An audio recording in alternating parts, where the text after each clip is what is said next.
Welcome to the mic, it's the Dennis Byron Show. Breaking headlines, truth in every flow. From courtroom seats to exclusive shots. Journalism raw, yeah, Byron calls the shots. Subscribe, stay woke, now let's get into the Dennis Byron Show. The Dennis Byron Show.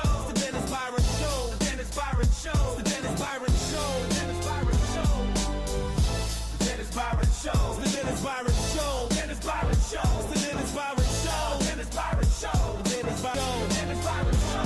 Welcome to the mic, it's the Dennis Byron Show. Breaking headlines, truth in every flow. From courtroom seats to exclusive shots. Journalism raw, yeah, Byron calls the shots. Subscribe, stay woke, now let's get in the know. It's the Dennis Byron Show.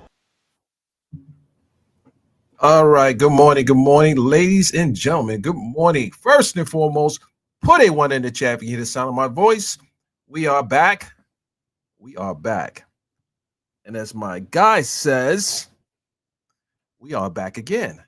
All right, so first and foremost, before I talk about the topic of the morning, there are a few topics I want to, and this is one of them. This is one of them just because I know both of these individuals, and I've had personal experience myself in dealing with similar type of bottom feeders, and not these two, but I don't want to give the bottom feeders that type of shine by saying those in particular. I don't want to do that, but I want to make sure the message is clear.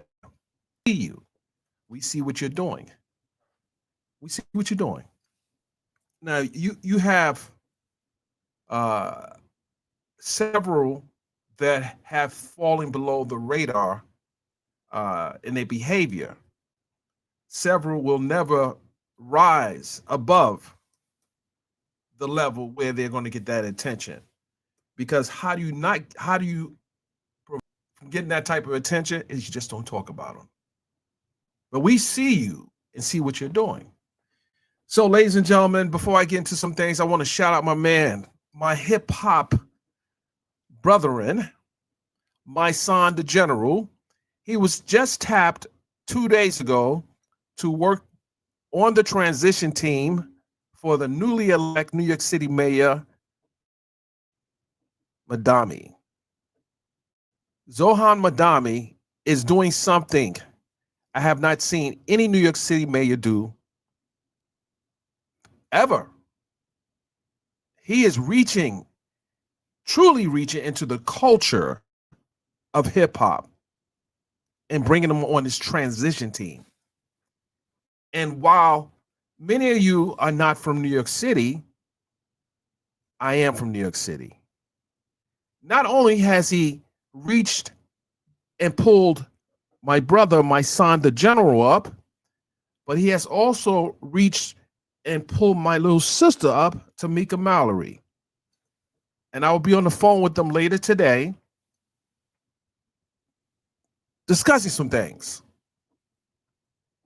I've seen both of them on the front line of some of the most horrific stories that has affected the Black community. And they're not just talking about going after the police when they do wrong.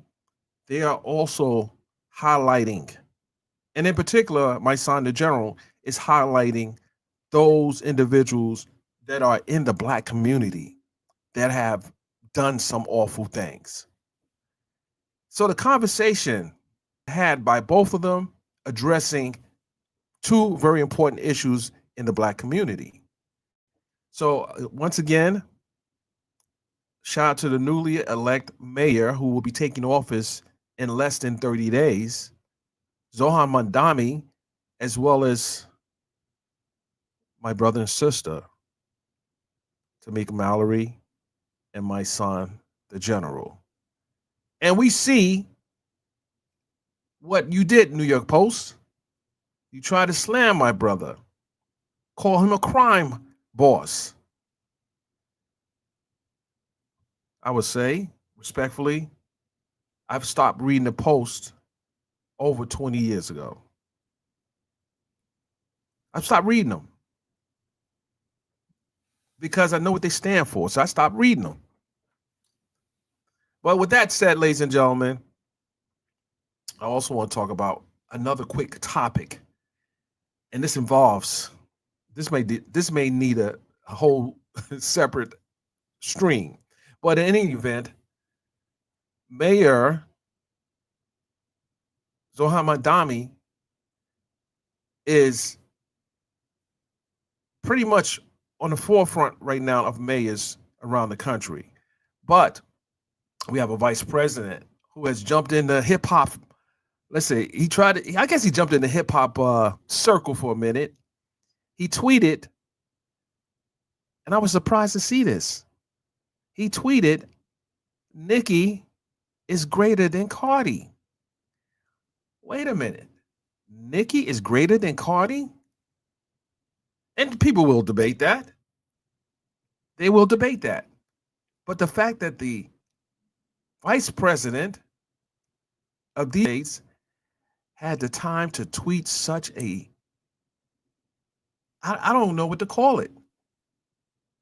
We're not in the middle of a political race, and they need to galvanize the major figures in hip hop to support them. But he's a sitting vice president. There are major healthcare issues in America, and the funding is just not there. But there's over 1 million people that are unemployed right now. And he's tweeting, Nicki is greater than Cardi? Really? America's just so unserious right now. The American government is just so unserious right now. And the fact that he has the time to do that is crazy.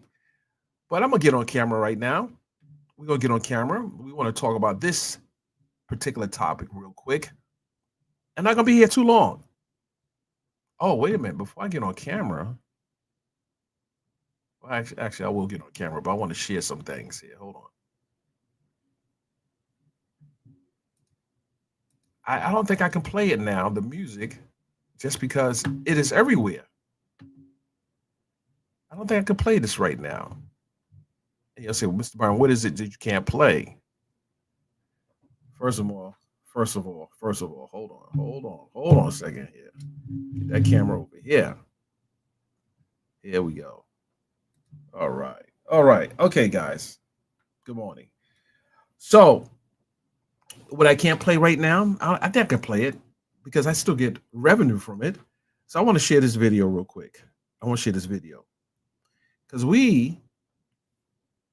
my artist dropped her song last night. It's part of my song too. So let's just play this real quick. Get into the holiday spirit. Let's have a little love here before we go into this crazy story. Let's go. The Christmas lights, yeah. All I need is you. My holiday love. Here's to the nights we made it through, to the dreams we're still holding to. If the world gets cold, I want your soul. Long as I have you to hold. Family. Oh yeah, yes. Holiday Love dropped at midnight. Available on all streaming platforms. If you don't believe me, let's do a test. Alexa, play Holiday Love by Capricorn Anderson. Here's Holiday Love by Capricorn Anderson on Amazon Music. Alexa, pause. Okay. All right, so go ahead, download the music, Spotify, Apple Music, Tidal, or wherever you get your music from. It's there. It's live. And we got a few other good things coming down the pipeline very soon. We're shooting a music video, just waiting for the casting to be completed. But we're shooting a music video here in Atlanta. So if you are someone that is talented in the areas of hair and makeup, shoot me an email at info@Byron Media Group. Let's see your portfolio. Let's see what you got, what you're working with. I will be directing the video. So that's a plus plus. This is not my first video that I've directed, but this one's special to me because I want to make sure the story is told the right way. I've reached out to one person in particular, but she's on the West Coast. I want her to be in the video. And when you see the treat me, like, oh, Mr. Byron, this is pretty hot. But let's talk about this story here. Let me go ahead and remove this video and talk about this unfortunate situation that's happening in these YouTube streets. So probably within the last week, there have been videos popping up. It's actually during the Milagro Graham's Megan Thee Stallion trial, I saw some weird stuff happening. I saw it happening between, I won't say between, one individual who should have probably been at the courthouse covering the story exclusively, started kind of picking on some of the content creators. And why I say picking on them, because I saw at least 2 to 3, maybe 4 people that this individual have been discussing. And I was wondering, what does this have to do with the trial itself? And why is this individual doing these things to these content creators who are just there to cover the trial, the federal trial of Megan Pete and Milagro Cooper? And reason why it concerned me is because I've covered many trials, as you know, in the past. And most of those 99.9% of the trials I've covered, there were, I want to say almost 100%, because I can't recall. Sometimes you see some camera people that, they may, hey, listen, you got to shift your camera over a little bit, or we need to set the spot up right here, but not to a point where it becomes a personal attack against people out there outside trying to work and get the story done. You don't see that. And I said to myself, okay, I know for a fact that the individual that was being attacked came out there solely to work. Anytime you have to spend your resources to do a job, you don't have time for the nonsense, because it's your resources that you're spending. And it would be like putting good money into bad money by engaging in things that is not going to bring you the results that you want. And hopefully those results are getting the story. So I saw this individual attack an attorney. Says some of the most horrible things about an attorney there. Then he started attacking a content creator. Some say they have been trying to bait this content creator, Armon Wiggins, into a fight. But I said to myself, listen, if you're two in a closed room, there was space and opportunity. So I think that was just nonsense. If you're in a bathroom with someone and you got beef with them, you can settle it right there.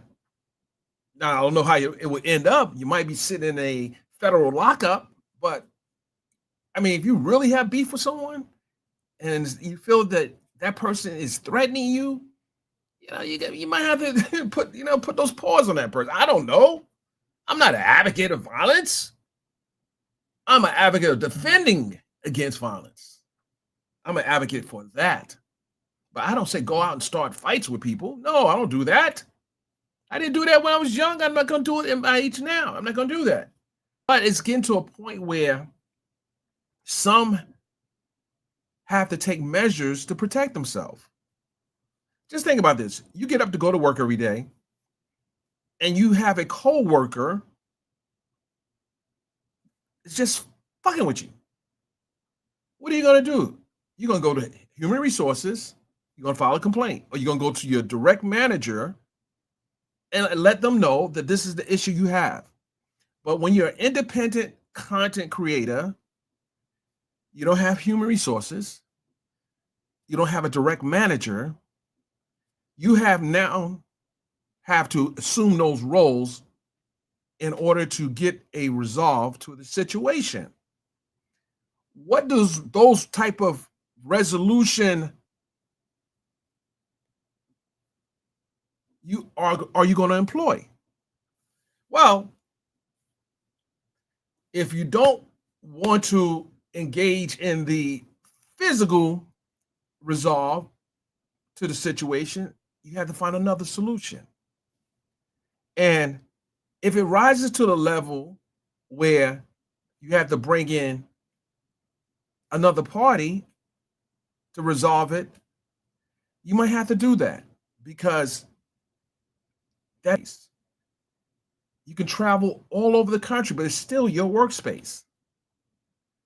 And I see that even in my profession, I have dealt with someone I view as a stalker.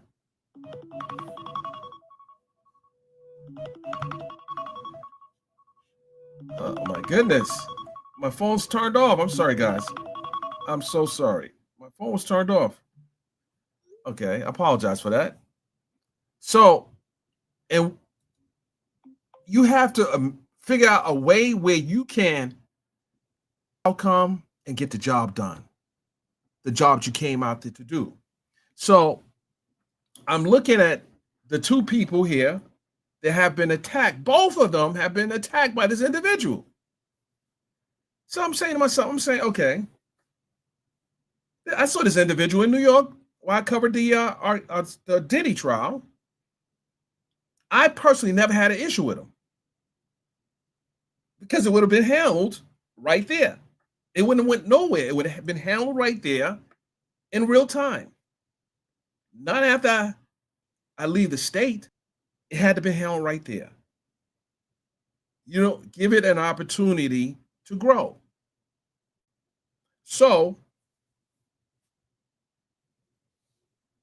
and as a matter of fact, I personally didn't see during me covering the Diddy trial that these two individuals had an issue with this individual. As a matter of fact, I spoke to both of them. I spoke to Armon and I spoke to Nique. And I knew Nique came out to cover a trial. I knew she was there solely to cover a trial. She wasn't there to make friends, but she developed some acquaintances while she was there. So did Armon. But what I did see is this individual getting into mess with other people. Think about it. You spend your resources to come to New York to cover a high-profile trial, and you're beefing with this individual, which I learned after that individual left New York, that he messed with one of my closest friends, a colleague. And I'm told that he even raised an object up to her. Had that happened in my presence, there would have been a major problem. It would have been a major problem with me and that individual, because that individual's boyfriend wasn't there at the time. And she's a close friend of mine. And we don't play those games. So I don't care if this person comes back and says, no, it would have went down right there. Right there. You wouldn't have had the opportunity to raise anything. So raising an object to a woman is the weakest behavior you can do. Weakest. So I looked at a video that content creator by the name Conscious TV did, where he had this individual and Nique on his platform. And I heard this individual say that, hey, he wasn't, basically he wasn't doing anything. He was just trying to do his own thing. Well, what I know for a fact is this individual tried me online, but I wasn't around. I didn't know until after the fact. I didn't even I did not listen to the content. But another person told me, say, hey, Dennis, why is this individual saying this thing? Well, I said, it might be cuckoo. So you had to be crazy to say it online and not say it in my face. That's it.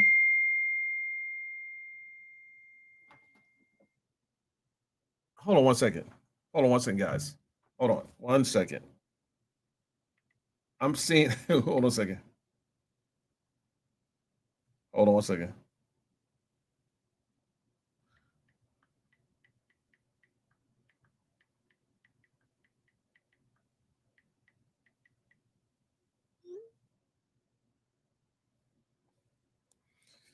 Oh, okay. Why did they text me while I'm on live? Anyway, I'm sorry. This is real time. So he's trying to explain and justify and make excuses. So I'm saying to myself, I've seen him do similar to others. He attacked an attorney online as well. And she is a content creator, and she came to the trial of Milagro Grams. She doesn't mess with anyone. She doesn't start trouble with anyone. That's not how she moves. So I said, now you're attacking an attorney. So I'm guessing that something's wrong with this cat. But I also believe that he's likely doing this to get his numbers up. But why would you use this type of behavior? Because if people are coming to your platform for a mess, then when you try to pivot from the mess, you're going to lose that audience because they just came for the mess. They didn't come for the real content that most people do to create varying audiences to watch. So I don't see this situation to end with those two particular content creators, Armon and Nique, but just based on how he moves. And I learned some things from watching that live stream that I didn't know. I'm not going to talk about it, but I learned some things that it's very interesting. So let me tell you what happened. This is what my assessment is. I'm just going to play one video. And I'm going to say it might likely be envy. And this is a video that I was very proud of Nique because her and I talked throughout the trial, and we discussed the value in her coming to New York. We discussed this. And then when she left and then came back, she was on the fence about coming back. But I said, listen, you got to finish this off. She had commitments back home, but she came back. She traveled all the way from the West Coast and came to New York on her own dime. So why would she want to engage? But this is why it paid off for her. And it has yet to pay off for this other individuals doing these things. I'm going to play the video.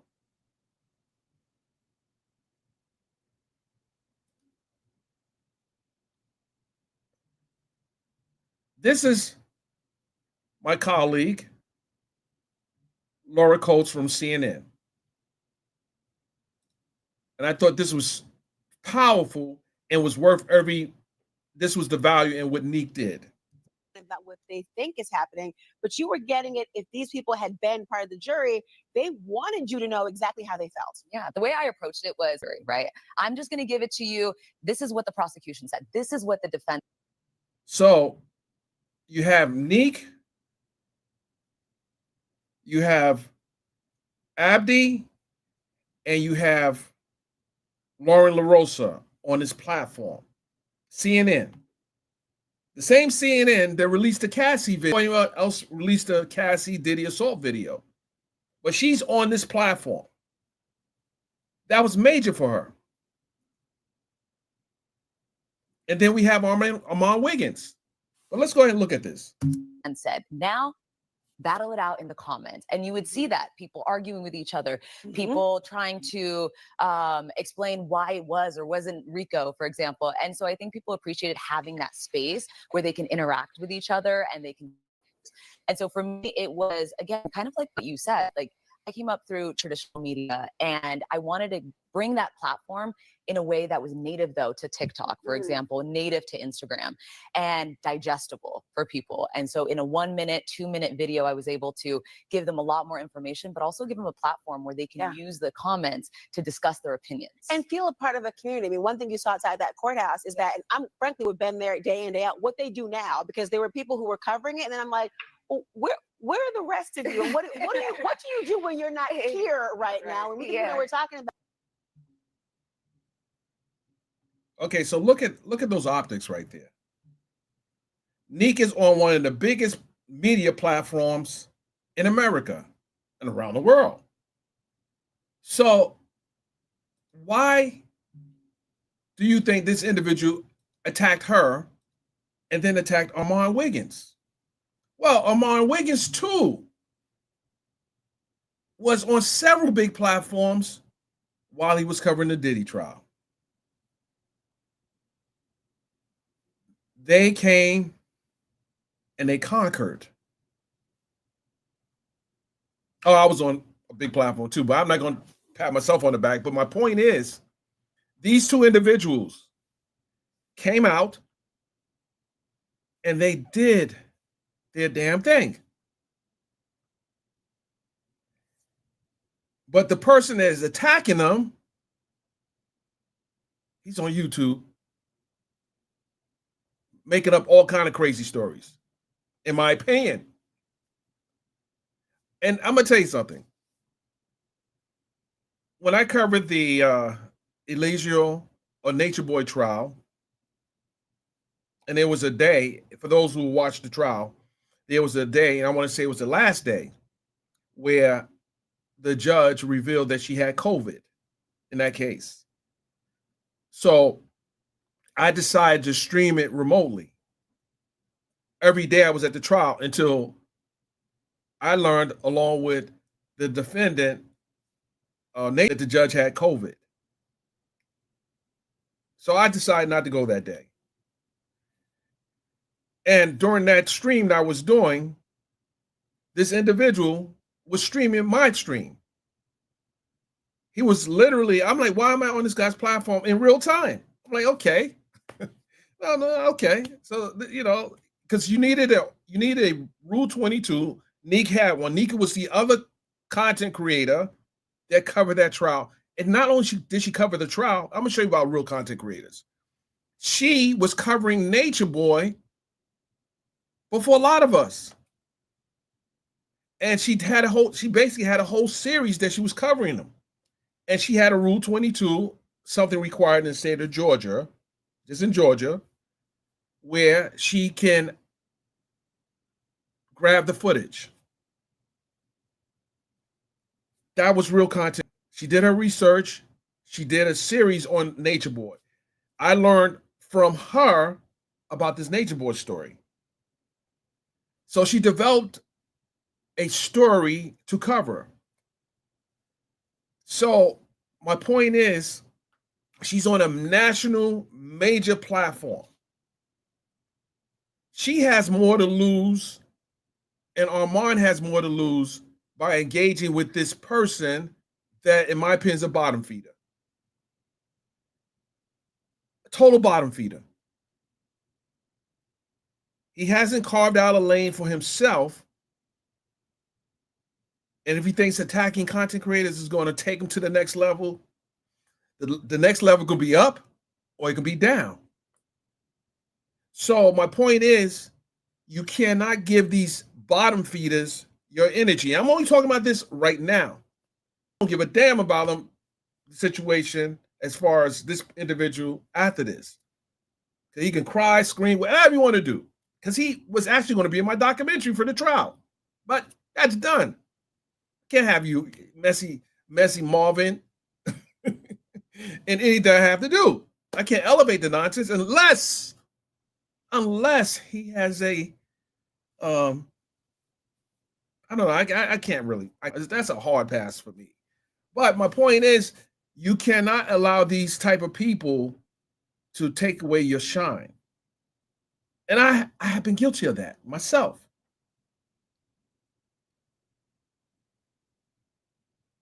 I was guilty of that. I allowed an individual that wears a dress. Well, two individuals wear dresses. One is a man, one is a woman. To get under my skin. But then, as I watch another content creator do their analysis, or several do the analysis on these two individuals, I say, wait, why am I wasting my time with these non-factors? And I'm like, it's not good for the brand at all. And I see even some of the biggest content creators now had to go through that battlefield of sorts. But they decided, they made a conscious decision not to talk about those people or even give them a platform. And you can't give them a platform, because giving them a platform waters down your platform. So this video here of and it's checked. I want you, listen, I didn't get a chance to see this until probably an hour before the show. But just look at this. Look at this here and see how this was very impactful for new media. But even more so, I mean, everyone became sort of the armchair lawyer, but there was graphic material here. Yes. We're all women having to discuss and convey things that were very graphic, that were very sexual. Times when you open it up to the public in broad sense, they want to return it to you in a provocative way. Did you experience anything negative in covering? Oh, what? Yes. You get a lot of, because you're also talking a lot, there's a lot of sexual assault conversation. Yeah. Shout out to Lauren LaRosa from the Breakfast Club, formerly producer for TMZ. So I've worked with her in the past, and it was a pleasure actually having to work with her and work around her in New York. Always kept it professional, always kept it sexy, and was there to do a job. And she came and she conquered. Here's the thing. The space is so wide for us. This platform is so advantageous for us. For those who are really trying to seriously get into media, mass media, this platform is great. When you can see yourself on the big screen with hard work on a national platform, that's a great accomplishment. And I watched Nique, and Nique was, it was a part here that really touched me as well.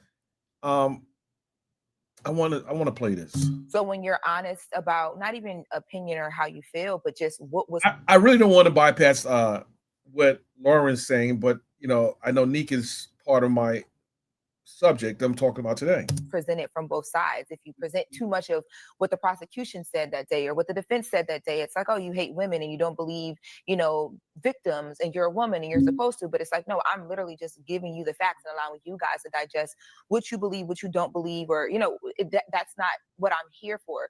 But depending on which clip they see or how it's cut or the time you give one argument versus the other, you get a lot of negative comments because of the type of sensitive things that you're covering. People want you to be overly sensitive to what they think you should be sensitive to, but what you find is that when you're in that courtroom, there's no way to be sensitive to a certain extent, because it's so graphic. And in order for you to really make your audience understand and digest what you're hearing and seeing, so they can understand what your thought process is, you have to kind of put it all out there a bit. And that gets challenging because people either don't like that, or they just feel like you're not giving enough platform for certain conversations. They think it's an audience of one, and you're tailoring everything to them. And you're like, I'm talking to everyone. Yes. You're included.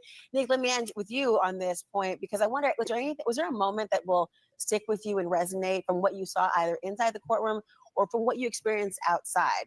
I think it was a show inside the courtroom, listening to the testimony and hearing all of the intricate details. And a lot of people got let down from what they expected to hear. A lot of people wanted to hear about like the celebrity of it all. So that was the interesting part of. This is a great look for Nique. A great look. Just look at this. She's on a national platform. She didn't know that was going to happen for her, but she showed up. Nevertheless, she showed up. She stayed focused. She knew what her agenda was. And this has happened as a byproduct of her work ethic. No different than Lauren LaRosa or Addie. No different. So this was a good look. And those that are content creators have to applaud these women because they have elevated new media. They have elevated new media. So we saw a trial involving Milagro Cooper, and it was discussions about censorship and the right to be able to give commentary and do reporting without fear of being censored.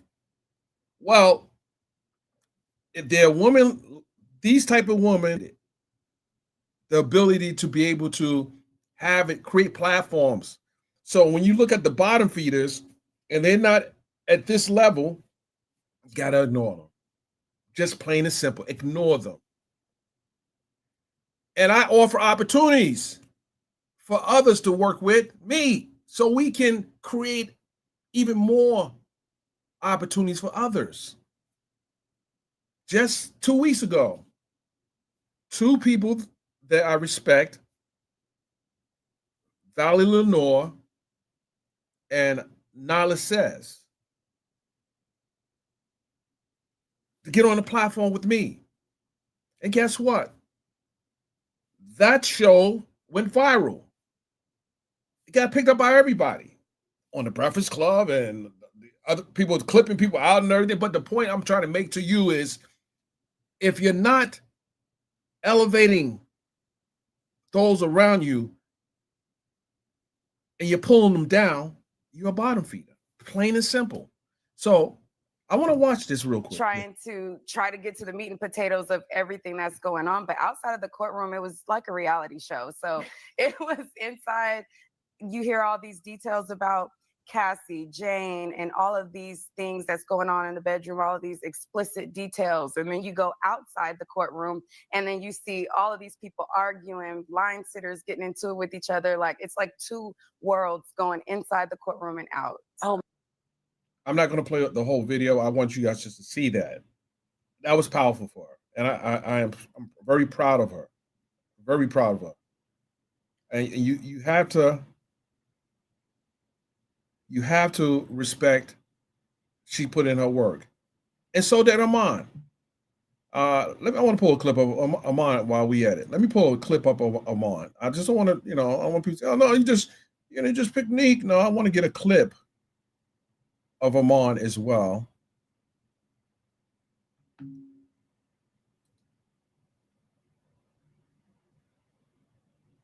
Let's see here. Are not aware that we are programmed in such a way that we are exhibiting and demonstrating. Hold on here. Let me get something.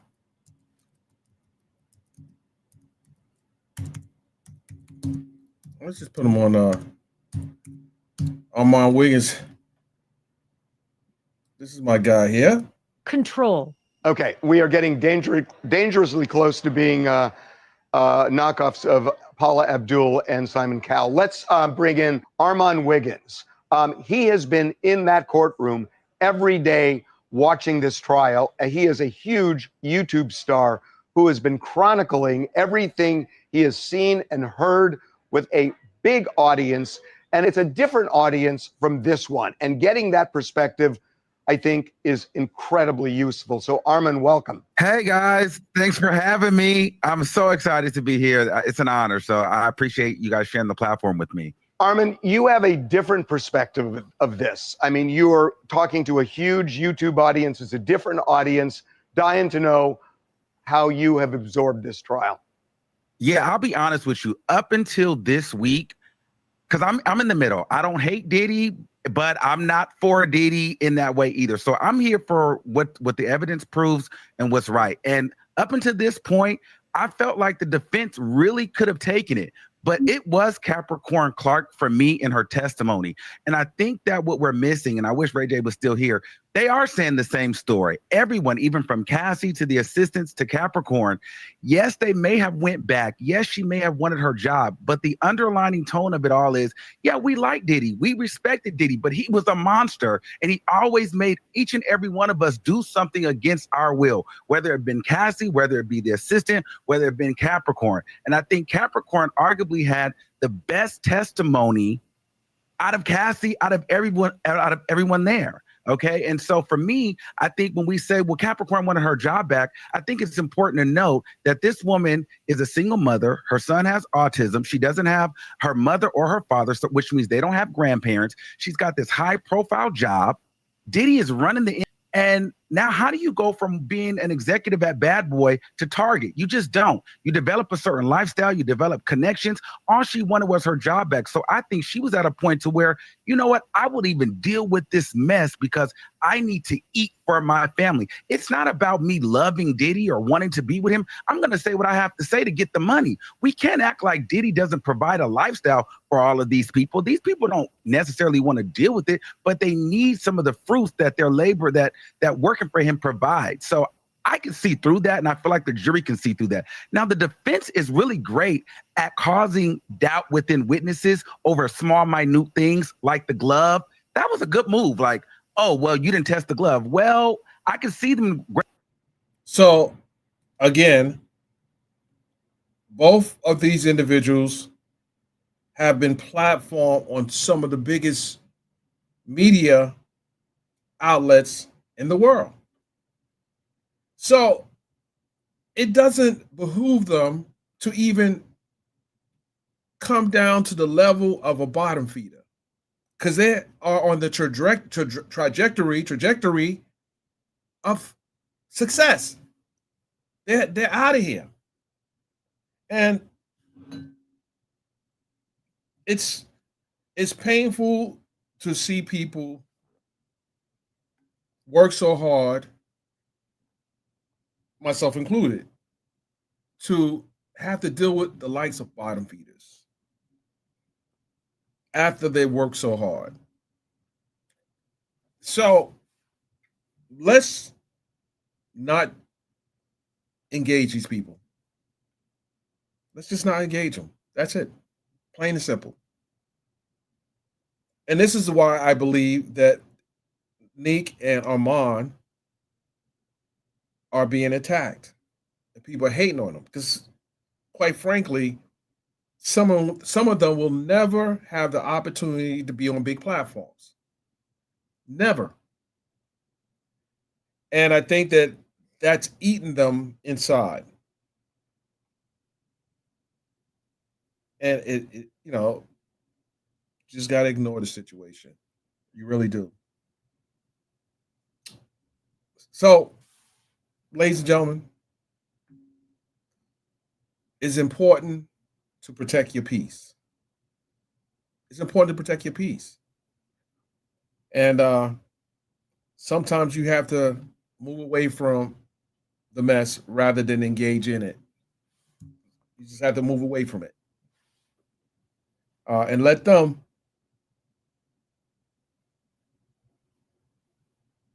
self-destruct. Let them self-destruct.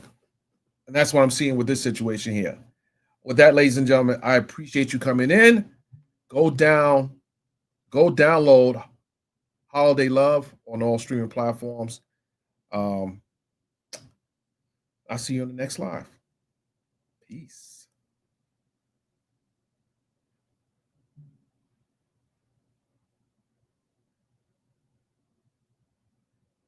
I don't know. know if I want to leave yet. Hold on. Did I had a question here? Okay. Hold on a second, guys. I can't leave yet. Okay. Okay. Mark Nash was good. Listen. Don't get yourself blocked here now. Let me put you on a. I shouldn't ban you. I should just put you on a timeout. Right. No real man hit a woman, period. No real man hits a woman or to attempt to hit a woman. It's crazy.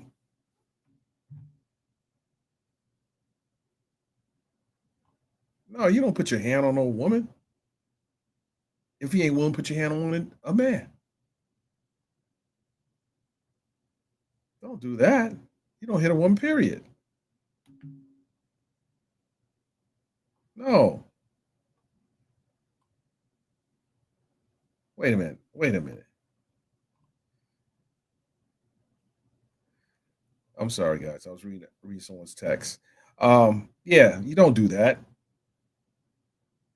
Let me get him off the screen here. Okay, here we go. All right, guys. I appreciate you. I really do. Let's just end this the way we started it for the most part. The Christmas lights, yeah. All I want, all I need. Ooh, my holiday love. Here's to the nights we made it through. Here's to the dreams we're still holding to. If the world gets cold, I want your soul. Long as I have you to hold. Family.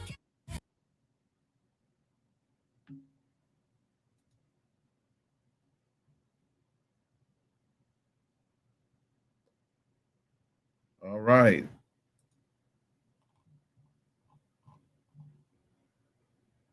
Let's get out of here. Welcome to the mic, it's the Dennis Byron Show. Breaking headlines, truth in every flow. From courtroom seats to exclusive shots. Journalism raw, yeah, Byron calls the shots. Subscribe, stay woke, now let's get in the know. It's the Dennis Byron Show.